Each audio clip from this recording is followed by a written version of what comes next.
নমস্কার বন্ধুরা, অঙ্কিতা রান্নাঘরে সবাইকে স্বাগত জানাচ্ছি। আজকে বানাবো নিরামিষ একটা রেসিপি, এঁচোড়ের ডালনা।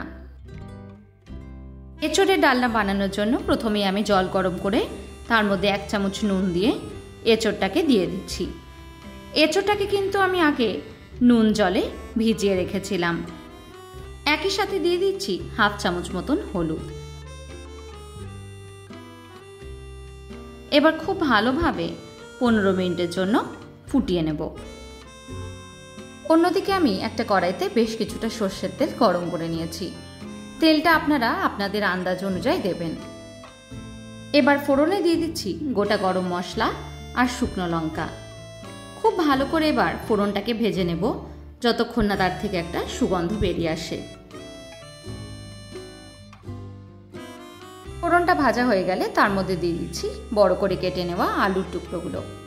আলুটাকে বেশ কিছুক্ষণ লাল করে কিন্তু ভেজে নেব।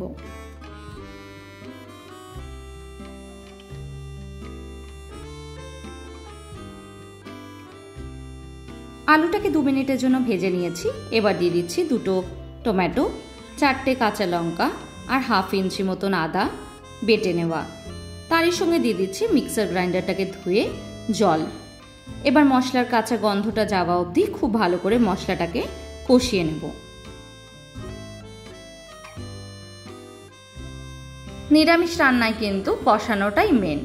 কষানো যদি ভালোভাবে করা হয় তাহলে কিন্তু তার স্বাদ দ্বিগুণ বেড়ে যায়। মশলাটা ভালো করে কষে আসলে তার মধ্যে দিয়ে দেব নুন, হলুদ, জিরে আর লঙ্কার গুঁড়ো গরম জলে একটু পেস্ট করে নেওয়া।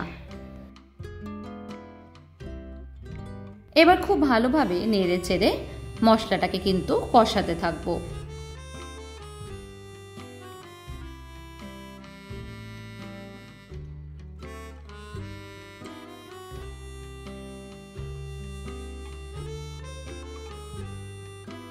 মশলাটা ভালো করে কষানো হয়ে গেছে আর তেলও ছেড়ে দিয়েছে।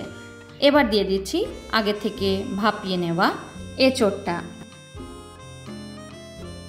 এঁচোড়টাকে দিয়ে খুব ভালোভাবে এবার মিশিয়ে নেব।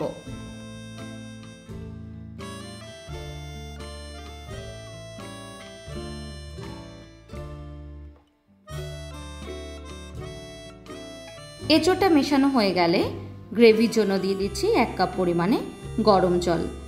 রান্নায় অবশ্যই চেষ্টা করবেন গরম জলের ব্যবহার করতে।